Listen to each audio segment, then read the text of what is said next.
नाही, पावसाळ्याच्या पूर्वी मुंबई शहरातल्या विविध नाल्यांची नालेसफाईची कामे ही मुंबई महानगरपालिकेच्या SWD डिपार्टमेंटच्या मार्फत सुरू आहेत। या कामांची पाहणी करण्याकरता आज आम्ही या ठिकाणी आलेलो आहोत आणि या कामांचं कितपत प्रोग्रेस झालेलं आहे, किती टक्के नालेसफाई झालेली आहे, ती प्रगतीपथावरती आहे की नाही आहे आणि साधारणतः 80 ते 90% नालेसफाई ही 31 मे पर्यंत पूर्ण होणार की नाही होणार याचा एक अंदाज घेण्याच्या दृष्टिकोनातून आज या पश्चिम उपनगर क्षेत्रामध्ये आज आम्ही या ठिकाणी काही नाल्यांची पाहणी करत आहोत। आम्ही ज्या ठिकाणी पाहणी करणार आहोत ते स्पॉट्स प्रशासनाला काल संध्याकाळी सांगितले असल्यामुळे त्यांना त्याची म्हणजे ज्या ठिकाणी पाहणी करणार त्या ठिकाणी साफसफाई करणे अशा प्रकारचं अशी गोष्ट होऊ नये, त्यामुळे काल संध्याकाळीच त्यांना हे स्पॉट्स सांगण्यात आलेले आहेत आणि असे स्पॉट सिलेक्ट करून काही स्पॉट सिलेक्ट करून त्या स्पॉट्सची पाहणी करून नालेसफाई कितपत झालेली आहे आणि ती 31 मे पर्यंत पूर्ण व्हावी, जेणेकरून येणाऱ्या पावसाळ्यामध्ये मुंबईची तुंबई होण्यापासून जितकी आम्ही थांबवू शकतो ती थांबवण्याचा हा एक प्रयत्न आहे। तरी अंदाजे किती टक्के पालिकेच्या डागडुजीचं काम आम्हाला पाहायला मिळालं, तर अशाच पद्धतीचं काम इतर आता ठिकाणी देखील पाहायला मिळू शकतं, कारण तुम्ही जसं सांगितलं की एंड टायमावरतीच हे लोकेशन आम्ही सांगितलं, पण आज सकाळी देखील तसंच पाहायला मिळालं। ते आज सकाळी आपल्याला पाहायला मिळालं असेल। स्वाभाविकता कुठल्याही ठिकाणी व्हिजिट असते अधिकाऱ्यांची किंवा लोकप्रतिनिधींची, तर त्या ठिकाणी काही शेवटच्या घटकेला डागडुजी प्रशासन नक्कीच करत असतं, परंतु व्हिजिट केलेल्या स्पॉटच्या ठिकाणी फक्त नालेसफाई केलेली आहे असं दाखवण्यात येऊ नये म्हणून हे सगळे स्पॉट्स आधी डिक्लेअर न करता काल सायंकाळीच त्यांना हे स्पॉट्स देण्यात आलेले आहेत। म्हणजे एका प्रकारे सरप्राईज चेकिंग हे लोकप्रतिनिधींच्या मार्फत प्रशासनाने केलेल्या कामाचं या ठिकाणी होत आहे। एकूण किती टक्के नालेसफाई आतापर्यंत झाली आहे मुंबईतली? गेले 2-3 दिवस पाहणी चालू आहे, तुम्ही देखील मला असं वाटतं की साधारणतः आता 50 ते 60% आसपास नालेसफाई पूर्ण झाली असावी असा आमचा अंदाज आहे। एक्झॅक्ट आकडे प्रशासनाकडून घेण्यात येतील आणि साधारणतः 100% पैकी 80% नालेसफाई ही पावसाळ्यामध्ये किंवा पावसाळ्यापूर्वी आणि 20% नालेसफाई ही अदर दॅन मॉन्सून पिरियड त्या 8 महिन्यांमध्ये करावी अशा प्रकारचं प्रावधान असतं। त्यामुळे त्या 80 पैकी साधारणतः 40 ते 45% नालेसफाई ही झाली असावी असा आमचा अंदाज आहे। 2022 पासून रस्ते काँक्रिटीकरणाचा मुद्दा समोर आला होता। प्रत्येक पावसाळ्याआधी सांगितलं जातं रस्ते काँक्रिटीकरण होतील। मायक्रो सरफेसिंग नावाची एक नवीन टेक्नॉलॉजी देखील आता मुंबई महानगरपालिका आणत आहे, परंतु तुमचेच नगरसेवक आहेत तेजिंदर सिंग तिवाना, त्यांनी सांगितलं की याच्यामध्ये भ्रष्टाचार आहे खूप मोठ्या गोष्टींचा। मुंबई महानगरपालिकेच्या अखत्यारीमध्ये 2050 किलोमीटरचे रस्ते आहेत। 31 मे 2027 पर्यंत साधारणतः 1900 किलोमीटरच्या रस्त्यांचं काम हे पूर्ण होणार आहे। त्यामुळे फक्त 150 किलोमीटर रस्त्यांचं काम रस्त्याचं काँक्रिटीकरण हे बाकी आहे। काल जो प्रस्ताव स्थायी समितीमध्ये आणण्यात आला होता तो वेस्टर्न एक्सप्रेस हायवे आणि ईस्टर्न एक्सप्रेस हायवेच्या रिसर्फेसिंगचा प्रस्ताव होता। या ठिकाणी स्थायी समितीच्या मार्फत आमचा हा प्रयत्न आहे की मुंबईकरांचे पैसे हे कुठेही वाया जाऊ नये आणि जिथे आवश्यकता आहे तिथेच ही कामं करण्यात आली पाहिजेत। त्यामुळे आम्ही याचा तपशील मागवला आहे की 2023 साली वेस्टर्न एक्सप्रेस आणि ईस्टर्न एक्सप्रेस हायवे हा महानगरपालिकेला हँडओव्हर झाल्याच्या नंतर त्याचा किती पोर्शन DLP मध्ये होता, DLP मध्ये किती पोर्शन आहे, DLP मध्ये किती पोर्शन नाही आहे, यांनी कामं जी प्रस्तावित केली आहे ती DLP पोर्शनमध्ये आहेत की नाही आहेत, डिफेक्ट लायबिलिटी पिरियड पोर्शनमध्ये आहेत की नाही आहेत आणि त्यामुळे एक्झॅक्टली रिसर्फेसिंग कुठल्या पोर्शनमध्ये त्यांनी प्रपोज केलेलं आहे या सगळ्या गोष्टीचा आम्ही अभ्यास करू आणि तसंही काम आता 4 महिने पावसात सुरू होणार नाही आहे। जर काम टेंडर पास झालं असतं तर काम ही ऑक्टोबरला सुरू होणार होतं। त्यामुळे आम्ही केअरफुली याच्यामध्ये ट्रेड करत आहोत आणि मुंबईकरांचा एक नवा रुपयाही वाया जाऊ नये हे स्थायी समितीचं उद्देश आहे, हे आमच्या सर्वांचं उद्देश आहे आणि त्यामुळे अभ्यास करून गरज पडल्यास स्वतः ग्राउंडवरती उतरून इन्स्पेक्शन करून किती लांबीचा वेस्टर्न एक्सप्रेस हायवे आहे, त्याच्यामध्ये डिफेक्ट लायबिलिटी पिरियडमध्ये किती पोर्शन आहे, यांनी प्रस्तावित केलेली कामं ही डिफेक्ट लायबिलिटी पोर्शनमध्ये किती आहेत आणि अदर पोर्शनमध्ये किती आहेत या सगळ्या गोष्टीचा अभ्यास करून सारासार विचार करून त्या प्रस्तावांवरती पुनर्विचार केला जाईल. तुम्ही नालेसफाईची पाहणी करताय, परंतु मित्रपक्ष असलेला शिवसेना कुठेतरी नाराज आहे. उपमहापौरांनी काल नाराजी व्यक्त केली की महापौर पाहणी दौरा करतायत परंतु आम्हाला कळवत नाहीत, म्हणून आम्ही त्या ठिकाणी जात नाही, आम्ही आमचा वेगळा दौरा. नाही, खरं तर महापौरांनी जर वेगळा दौरा केला, उपमहापौरांनी वेगळा दौरा केला, सभागृह नेत्यांनी वेगळा दौरा केला आणि पालकमंत्र्यांनी वेगळा दौरा केला, हे मुंबईकरांच्या दृष्टिकोनातनं चांगलंच आहे. कारण 4-5 विविध पोझिशन्सवरती बसलेले लोकप्रतिनिधी आपापल्या परीने वेगवेगळ्या वेळेला वेगवेगळ्या ठिकाणांची पाहणी ते करत आहेत आणि त्यामुळे खऱ्या अर्थाने ही पाहणी होत आहे. गेली अनेक वर्ष आपण बघितलं तसं नाला टुरिझम जे आपण बघायचो की मेच्या पहिल्या काही आठवड्यांमध्ये 2-4 ठिकाणी नाल्यांची पाहणी करायची आणि नंतर लंडनला जाऊन थेम्स नदीची पाहणी करायची, हे आता होत नाही आहे. आणि त्यामुळे प्रशासनामध्ये लोकप्रतिनिधी ज्या ज्या कॉन्स्टिट्यूशनल पोझिशन्सवर चेअरमनशिपवर बसले आहेत, महापौर, उपमहापौर, सभागृह नेते, स्टँडिंग कमिटी चेअरमन आपापल्या परीने वेगवेगळ्या वेळेला वेगवेगळ्या ठिकाणांची पाहणी करतायत. हे मुंबई शहराच्या आणि मुंबईकरांच्या दृष्टिकोनातनं ही चांगली गोष्ट आहे. साटम साहेब, काही कंत्राटदार बरोबर काम करत नाहीयेत गाळ काढण्यासंदर्भात असा सवाल देखील संजय उपाध्यायांनी मध्ये उपस्थित केला होता. त्यांनी काही व्हिडिओ देखील समोर आणले होते. तर या संदर्भात देखील काही आपण आणि त्यामध्ये असं देखील आहे की कंत्राटदार सोडून जात नवीन कंत्राटदार. आत्ता कंत्राटदारांना हे कळलेलं आहे की पूर्वीसारखी चोरी आता चालणार नाही.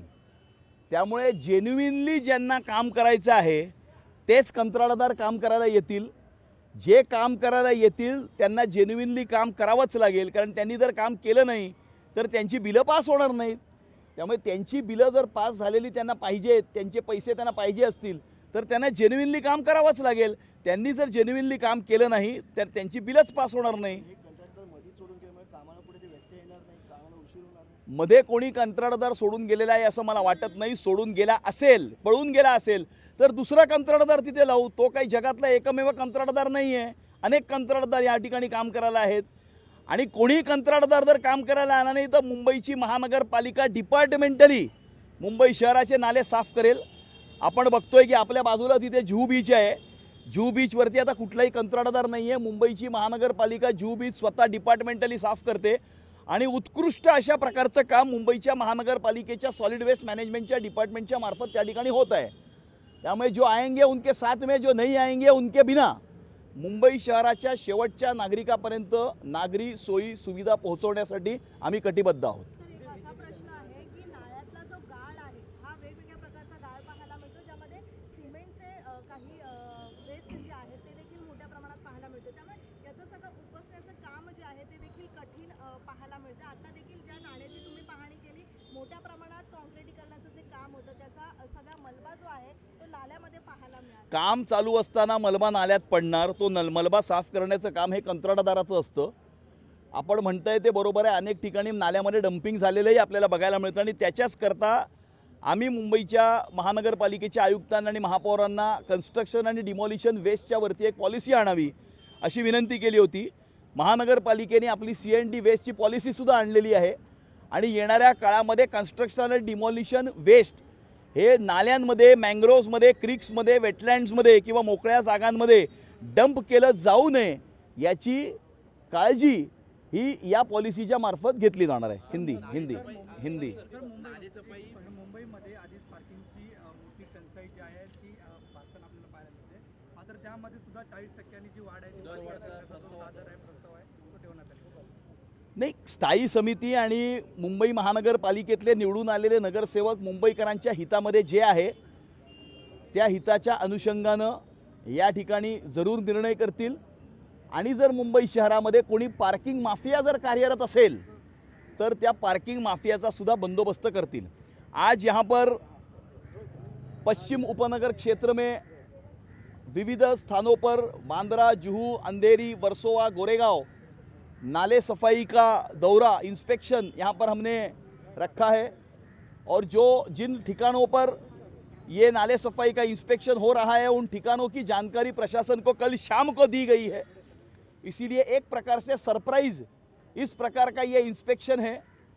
कितना प्रतिशत नाले सफाई का काम पूरा हुआ है, 31 मई तक पूरा वो काम होगा कि नहीं होगा, इस काम की प्रगति क्या है, इसका जायजा लेने के लिए आज के इस नाले सफाई के दौरे का आयोजन किया गया है। सेटिस्फाइड है जो इस तरह से अभी तक जो देख रहे हैं हम, और महापौर मैडम ने भी जो दौरे किए हैं उससे हमको ये अंदाज आ रहा है कि साधारणतः 50 से 55% के नाले सफाई का काम पूरा हुआ है।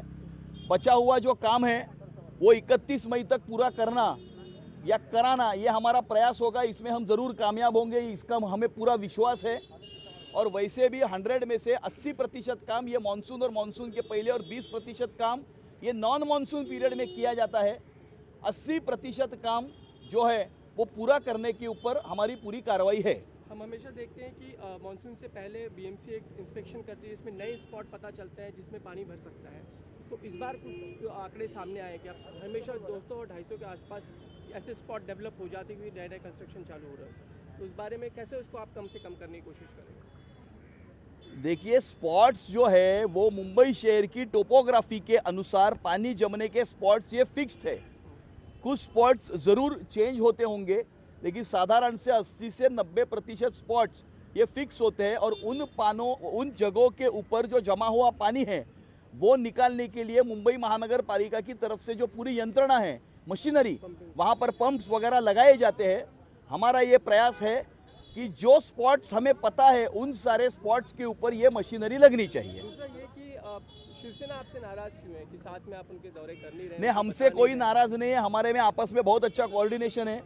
ये मुंबई महानगर पालिका और मुंबईकरों के हित में है कि अलग अलग जगहों पर बैठे हुए सभी लोक प्रतिनिधि, वो महापौर हो, उपमहापौर हो, स्थायी समिति के अध्यक्ष हो, महानगर पालिका के सभागृह नेता हो, ये पालक मंत्री, सहपालक मंत्री, ये सभी लोग अपने अपनी तरह से अलग अलग दौरे करके अलग अलग स्थानों पर अलग अलग समय पर जाकर इससे प्रशासन के ऊपर एक अच्छी पकड़ और प्रशासन काम कर रहा है या नहीं कर रहा है यह इससे अच्छा पता चल सकता है।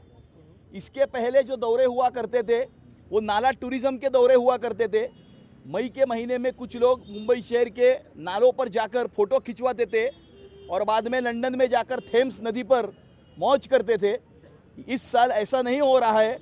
मुंबई महानगर पालिका के अलग अलग पोजीशंस पर बैठे हुए सभी लोक प्रतिनिधि अपनी तरह से अलग अलग दौरे अलग अलग स्थानों पर अलग अलग समय पर कर ये इंश्योर कर रहे हैं कि इस साल अच्छी तरह से नाले सफाई ये होनी चाहिए और वही काम हम कर रहे हैं। जय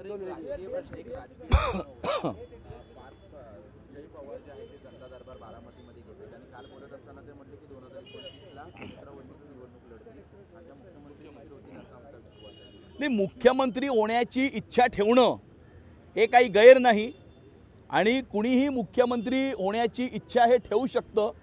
प्रत्येक पक्षाच्या नेत्यांना असं वाटत असतं की आमचा नेता या राज्याचा मुख्यमंत्री व्हावा आणि असं वाटण्यामध्ये काहीही गैर आहे असं मला वाटत नाही। परंतु शेवटी महाराष्ट्राचा मुख्यमंत्री कोण होईल किंवा कुठल्या पक्षाचा होईल हा निर्णय तर महाराष्ट्राची 12.5 कोटी जनता करत असते। शेवटचा प्रश्न कि जो डिफेक्ट लाइबिलिटी पीरियड की आप बात करें, खासकर सड़कों को लेकर गड्ढे पड़ जाते हैं, वहाँ पे पानी भर जाता है, किस तरीके से आप जो कॉन्ट्रैक्टर्स हैं उनको रिस्पॉन्सिबल? नहीं, हम ईस्टर्न एक्सप्रेस और वेस्टर्न एक्सप्रेस हाईवे के जो प्रपोजल प्रशासन के मार्फत लाए गए हैं उसका हम अभ्यास करेंगे।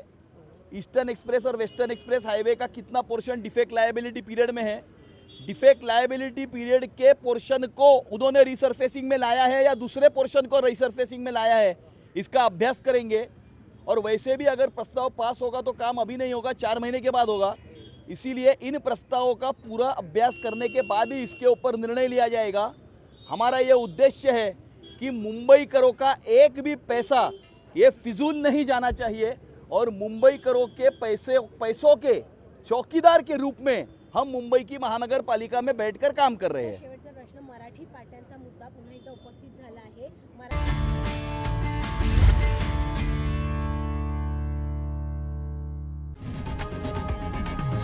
लोकशाही मराठी ऐका, पहा, जागरूक रहा।